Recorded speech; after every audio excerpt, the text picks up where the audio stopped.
RAS, PSI, ईओआरओ जैसी महत्वपूर्ण परीक्षाओं की तैयारी करें विकास सर के मार्गदर्शन में। आज ही डाउनलोड करें सैनिक अकेडमी ऐप।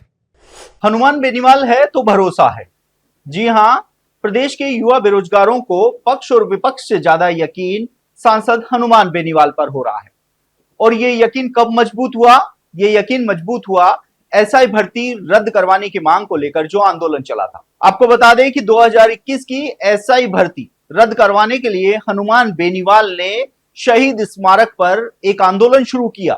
यह आंदोलन लगभग 5 महीने तक चला और इस आंदोलन का अंत हुआ एसआई भर्ती रद्द होने के साथ। अब एक बार फिर से हनुमान बेनीवाल युवा हितों के लिए आंदोलन की राह पर उतरने जा रहे हैं।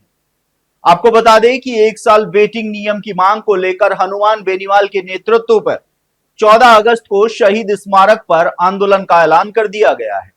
और हनुमान बेनीवाल ने साफ कहा है कि जब तक प्रक्रियाधीन भर्तियों में और विशेष तौर पर चतुर्श्रेणी कर्मचारी भर्ती में 1 साल वेटिंग नियम लागू नहीं होगा, तब तक उनका यह आंदोलन चलता रहेगा। 1 साल वेटिंग नियम की बात कर लेते हैं। भजनलाल सरकार ने बजट में घोषणा की थी कि प्रदेश की सरकारी भर्तियों में 1 साल में खाली होने वाले पदों को वेटिंग से भरा जाएगा।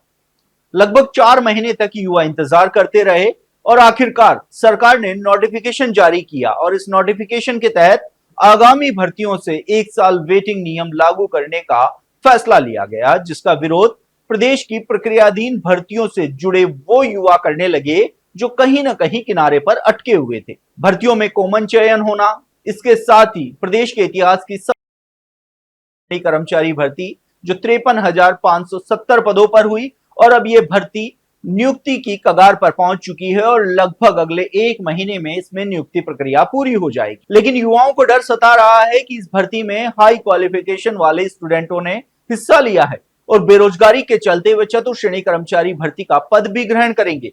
लेकिन जैसे ही आने वाले समय में उनकी कोई अच्छी नौकरी लगेगी, वह चतुर्श्रेणी कर्मचारी पर जो पद है उसको त्याग देंगे, यानी कि वो पद खाली हो जाएगा।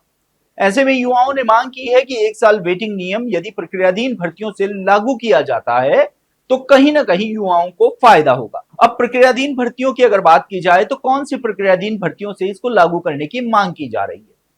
हनुमान बेनीवाल के नेतृत्व में जो धरना शुरू किया जाएगा उसमें एक मांग विशेष तौर पर रखी गई है कि जब बजट में घोषणा की गई थी कि 1 साल वेटिंग नियम लागू किया जाएगा, उसके बाद आने वाले हर भर्ती के परिणाम पर इस नियम को लागू किया जाए। क्योंकि प्रक्रियाधीन भर्तियों में तो सालों पुरानी भर्तियां भी हैं जो अभी चल रही हैं, जिनके 90% पद भरे हैं और 10% पदों पर नियुक्ति प्रक्रिया का कार्य चल रहा है।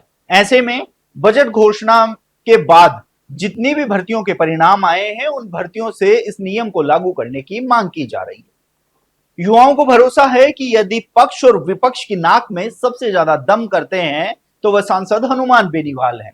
और हनुमान बेनीवाल यदि किसी आवाज को उठाते हैं तो उसका पीछा तब तक नहीं छोड़ते हैं जब तक वो मांग पूरी नहीं हो जाती है। ऐसे में अब हनुमान बेनीवाल ने 1 साल वेटिंग नियम को लेकर हुंकार तो भर दी है, लेकिन अब देखना होगा कि जहां एक और भजनलाल सरकार प्रक्रियाधीन भर्तियों में 1 साल वेटिंग नियम लागू करने को लेकर महामंथन कर रही है, तो वहीं आचार संहिता लगने से पहले हनुमान बेनीवाल का आंदोलन और सरकार की मंशा, इन दोनों के बीच में एक बड़ा घमासान देखने को मिल सकता है।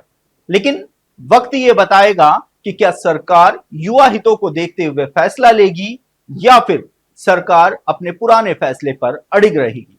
आप देखते रहिए एजुकेशन नगरी। मैं हूं ललित वर्मा।